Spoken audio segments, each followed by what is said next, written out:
موسم سرما کی مناسبت سے میں نے سوچا کہ آپ کو موسم سرما میں ہی ایک مرض جو کہ بچوں میں عموماً پائی جاتی ہے کہ جو بچے بستر میں پیشاب کرتے ہیں، اس سے والدین بھی تنگ ہوتے ہیں اور بچہ خود بھی کافی پریشان ہوتا ہے۔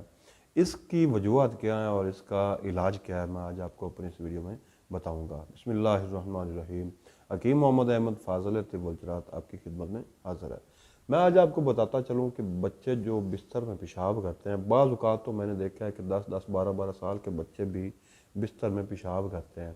اس کی کئی وجوہات ہوتی ہیں۔ بعض اوقات تو نفسیاتی مسئلہ ہوتا ہے، کچھ بچوں کو نفسیاتی بھی ہوتا ہے، اور کچھ بچوں کا مثانہ کمزور ہو جاتا ہے، اور کچھ کی عادت ہی ان کے والدین نے شروع سے ہی بچپن سے ہی کوئی خاص بنائی نہیں ہوتی، اور کچھ کی جو مزاج ہے وہ بہت زیادہ سرد ہوتا ہے۔ سرد مزاج کی وجہ سے ان کا پیشاب زیادہ آتا ہے، اور بے خبری میں ان کا پیشاب بستر میں ہی وہ کر دیتے ہیں۔ تو ان جو وجوہات ہیں ان سے بچنا کیسے ہے، بچے کو کیسے آپ نے بچانا ہے؟ سب سے پہلے بچے کو عادت بنائیں، چھوٹے سے بچے کو بھی بالکل، اگر وہ چھوٹا سا ہے نا، 1 سال 2 سال 3 سال کا بھی ہے، تو اس کو عادت اس کی بنائی جائے، اس کے والدین بنائیں کہ اس کو وہ باہر واش روم میں پیشاب کرنے کی عادت اس کی بنائی جائے۔ بعض اوقات اس عادت بنانے کی وجہ سے، نہ بنانے کی وجہ سے بھی یہ مسئلہ ہوتا ہے۔ اگر پھر بھی مسئلہ ہے تو پھر اس کا علاج میں الگ بتاؤں گا۔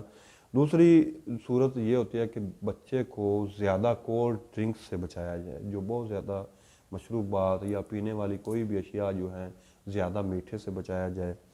تیسری جو اس کی کہہ لو کہ دوائی بھی ہوتی ہے، علاج بالغذا بھی ہوتا ہے، اور اس کا بچاؤ بھی ہوتا ہے، وہ ہے چنے۔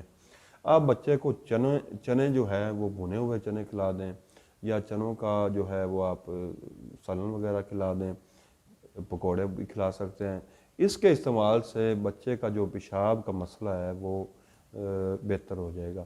اگر ان احتیاطی تدابیر کے باوجود بچے کا جو پیشاب کا مسئلہ ہے، بستر میں پیشاب کرنے کا جو مسئلہ ہے وہ کلیئر نہیں ہو رہا، تو میرا یہ نسخہ نوٹ کر فرما لیں، انشاءاللہ اس کے استعمال سے آپ کے بچے کا جو مسئلہ ہے پیشاب کا وہ کلیئر ہو جائے گا۔ نسخہ نوٹ کرنے سے پہلے میری یہ ویڈیو شیئر ضرور کیجیے گا تاکہ زیادہ سے زیادہ لوگوں تک یہ معلومات پہنچ سکے۔ تل سفید آپ نے لینے ہیں 50 گرام، تل سیاہ آپ نے لینے ہیں 50 گرام، سوئے آپ نے لینے ہیں 10 گرام، تخم گاجر آپ نے لینی ہے 10 گرام، جو تخم ریحان ہے وہ آپ نے لینا ہے 50 گرام۔ اس میں آپ نے جو ہے 50 گرام گڑ ڈال دینا ہے۔ ان تمام اشیاء کو آپ نے بالکل باریک کر کے گڑ اس میں 50 گرام ڈال دینا ہے۔ اس میں سے ایک چمچ جو ہے، اگر بچہ چھوٹا ہے 3 4 سال کا بچہ ہے تو آپ نے آدھا چمچ استعمال کرانا ہے۔ اگر بچہ اس سے بڑا ہے تو ایک چمچ صبح دوپہر شام 3 ٹائم استعمال کریں۔ سادہ سی غذا ہے، سادہ سا نسخہ ہے۔ اس کے استعمال سے بچہ جو ہے پیشاب کا مسئلہ بھی حل ہو جائے گا، اور وہ صحت و تندرستی کی جانب بھی گامزن ہو جائے گا۔ اس کے کوئی استعمال کریے گا، دعاؤں میں یاد رکھیے گا۔ اب تک کے لیے اتنا ہی، اللہ حافظ۔